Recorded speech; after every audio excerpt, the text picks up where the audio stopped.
Welcome back to the Average Man Workshop. Today we're going to do an alternator replacement on this 2010 4Runner. Stay tuned. We're going to start by getting this battery out of the way here.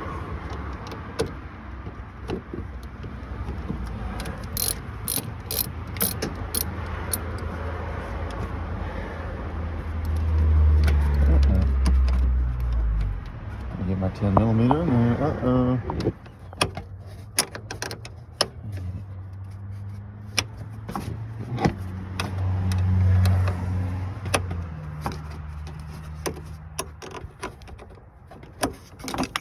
Oh, don't drop it.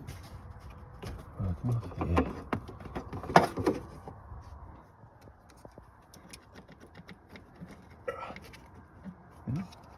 It's loose. There it goes. All right.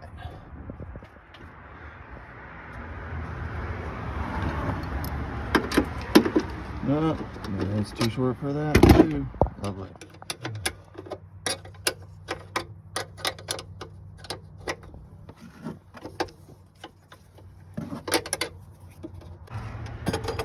Now we got that out of the way.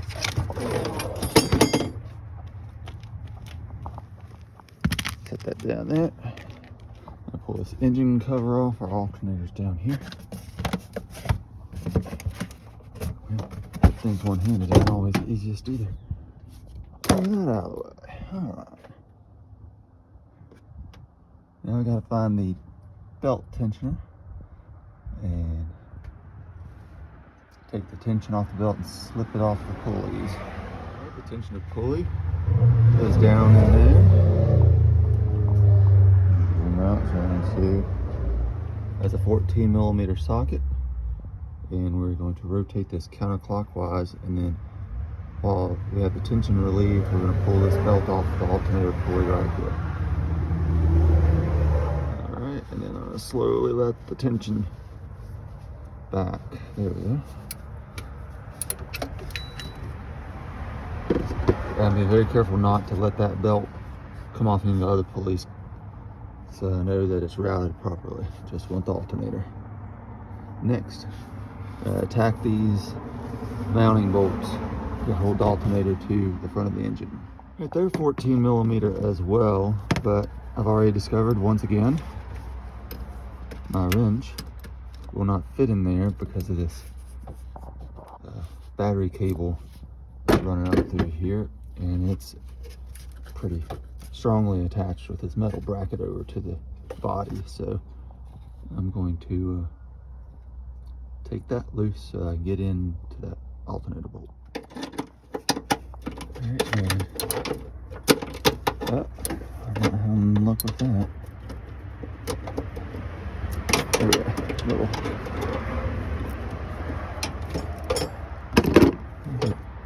Yeah, it wasn't very tight at all. There's another 10mm, just like the battery terminals. And hold down.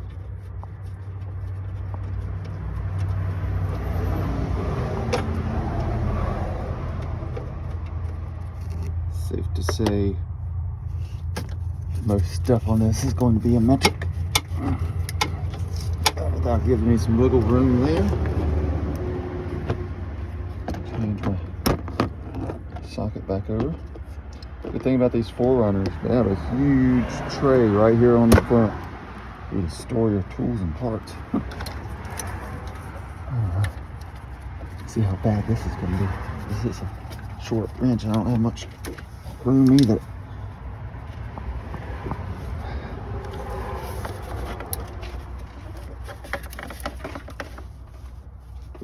That's stuck pretty good. Hold on a minute. I think I'm going to have to hit it with one of these here racket hammers.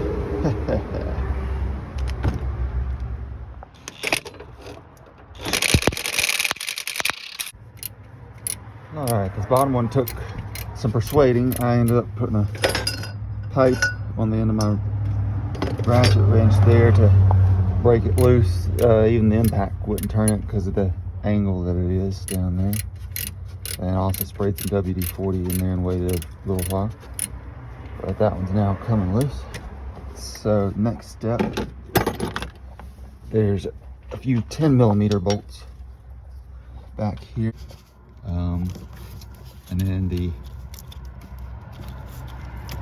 power wire back here for the battery was a 10mm, and there's also a plug down here to pull off. I'm going to try to wait till I'm lifting the alternator up so I can get a better vantage on it, I think.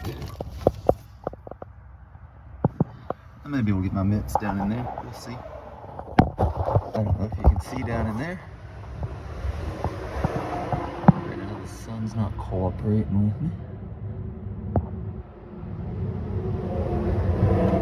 Way down. Right there are two 10mm bolts, one on each side of this wiring that holds the wiring to the alternator. And it is a joy, an absolute joy to get to. I finally worked the second one free. The first one wasn't too bad.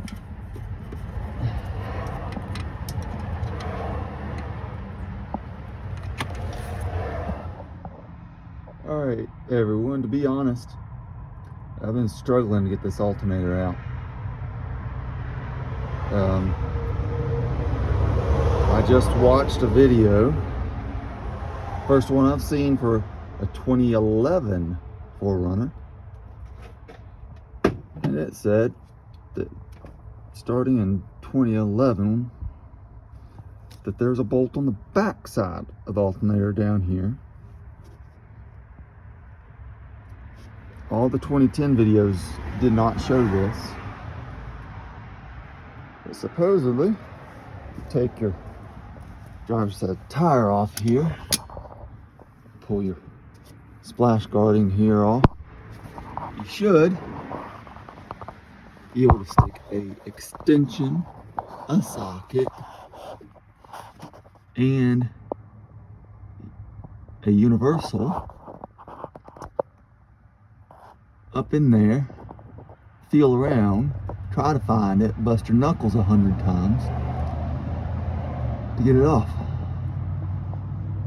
I'll let you know how that works. So apparently,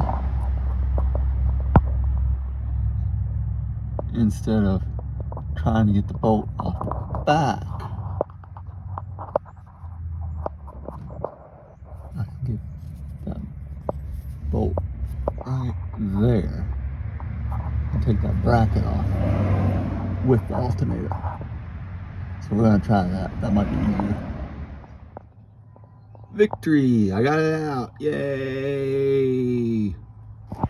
Alright, now this thing ought to, yep, there it just fell down. Ought to just wiggle right out of here.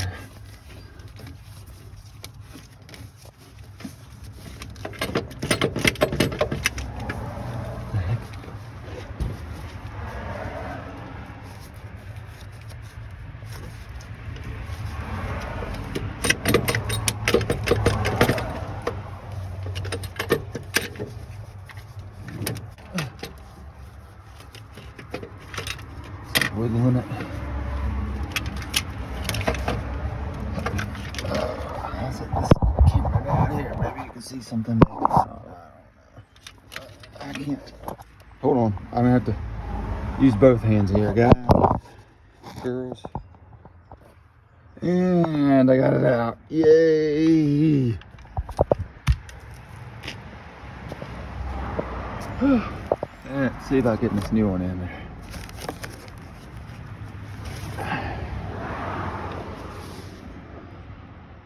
All right, every bit just as heavy. Look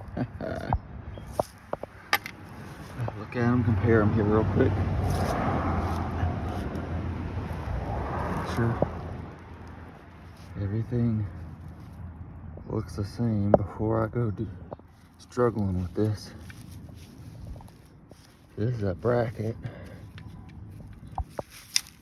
I, for the life of me, could not find this bolt yesterday while I was working on it. I thought it was up here. I thought that was just something else there.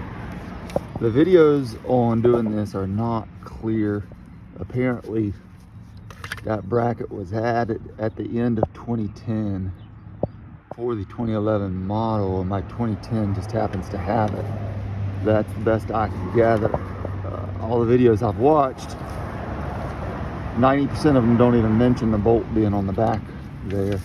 And then the ones that do act like it's the easiest thing in the world to get it off.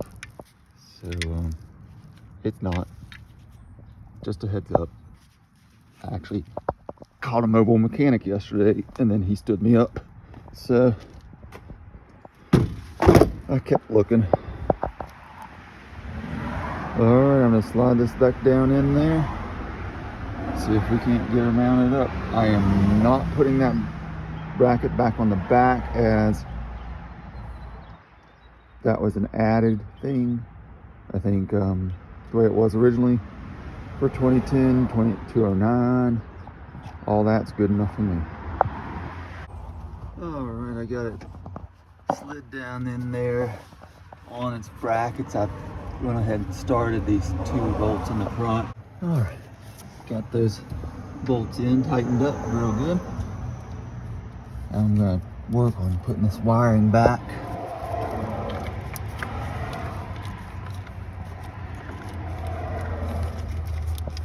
So what we got to do, put this plug back in there.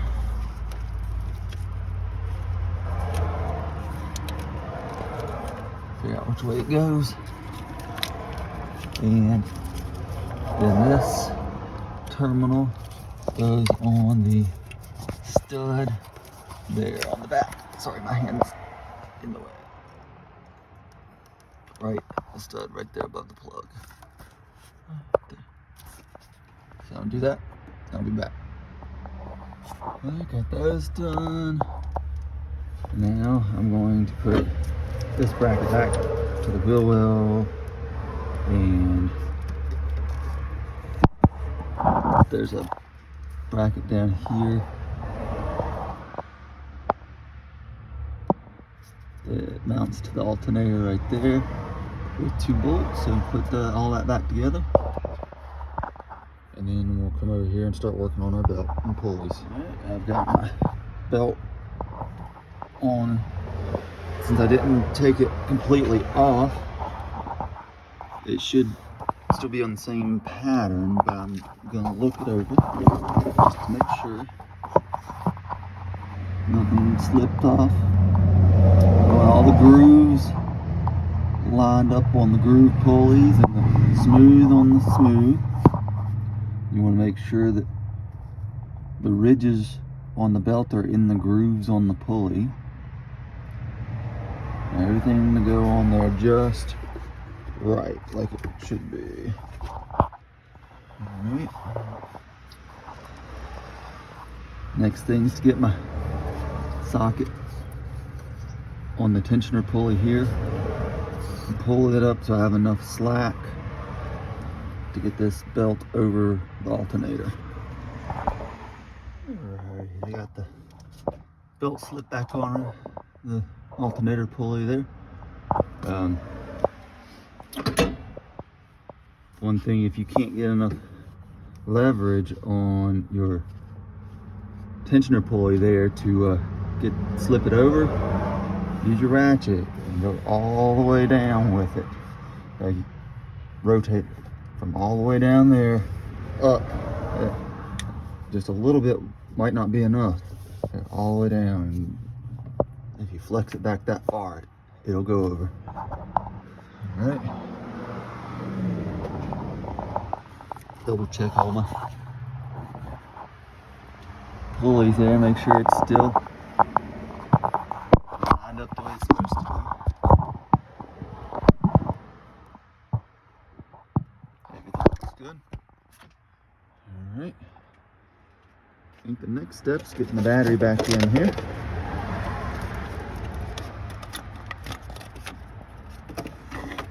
We're about ready to go again, huh? Alright. Your battery tray over here, your battery hold down uses these J hooks This one slides in behind the battery, so I'm gonna go ahead and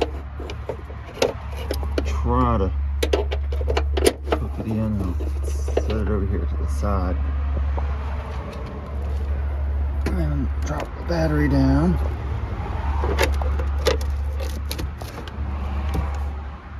Alright. And then my other hold down, I never loosen this side. So when I get it on, I just have to tighten up the one side. Again, the J hook goes in that hole down there below the battery. Alright. It's in. Pull that over top of the battery.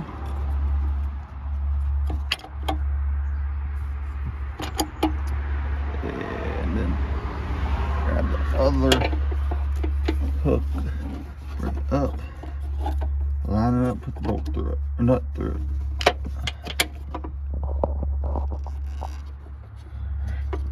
So you can see I got battle scars on my hands. I don't like to wear gloves. This project, I would recommend them. I tore my hands to pieces.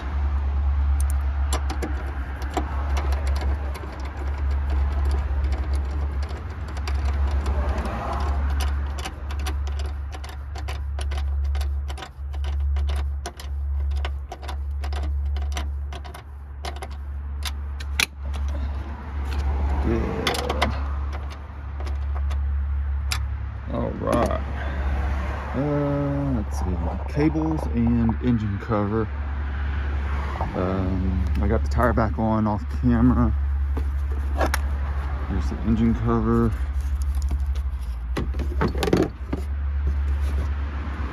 It's almost more of a hassle than anything, but it does keep some of the leaves from getting down in the engine.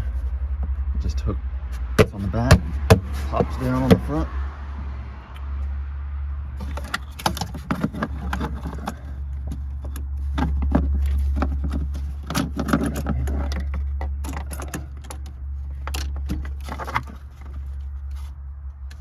Positive. And the negatives wedged back here. Uh-oh. There we go.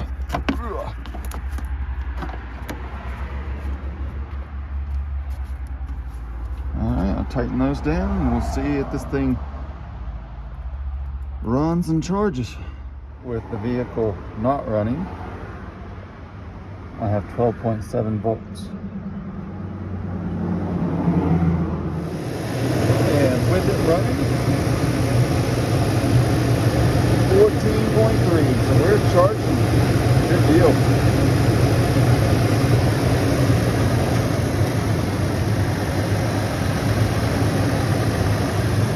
All right. All in all, this was a fairly difficult project we're working on here in the driveway. The videos online weren't all complete as far as what you need to do for this particular vehicle. Like I said, 90% of the videos did not mention the bolt on the back at all.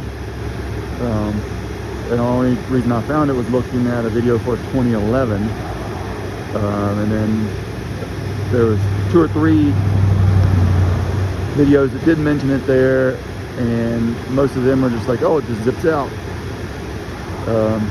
But I did find one that mentioned you could take that bracket off the engine.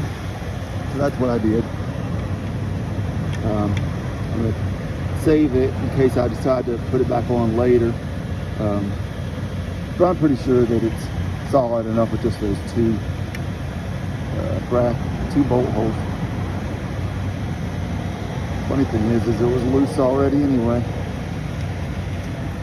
because I did not get a socket on that, and I just pulled it out with my finger. So that's funny. Hey, what? That new alternator makes some noise.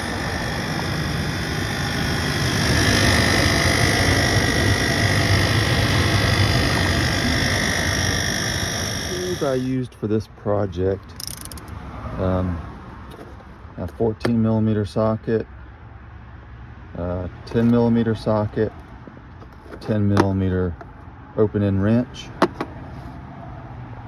I used 12mm socket, universal extensions for everything. To get the tire off, use the 15/16 socket there. To get the wheels off, I use the impact with the 15/16 socket on it. I use these nice long curved nose pliers here for some of the wiring, and to get nuts and bolts back down in there, since my hands don't fit very well. Meter to check the charging. Gloves, as I said, were recommended. A jack, flashlights. It is a job you could do in the driveway if you wanted to, but definitely harder than when I did the alternator on my wife's van. Definitely harder. All right, we'll see you next time here on the Average Man Workshop. Y'all have a good one.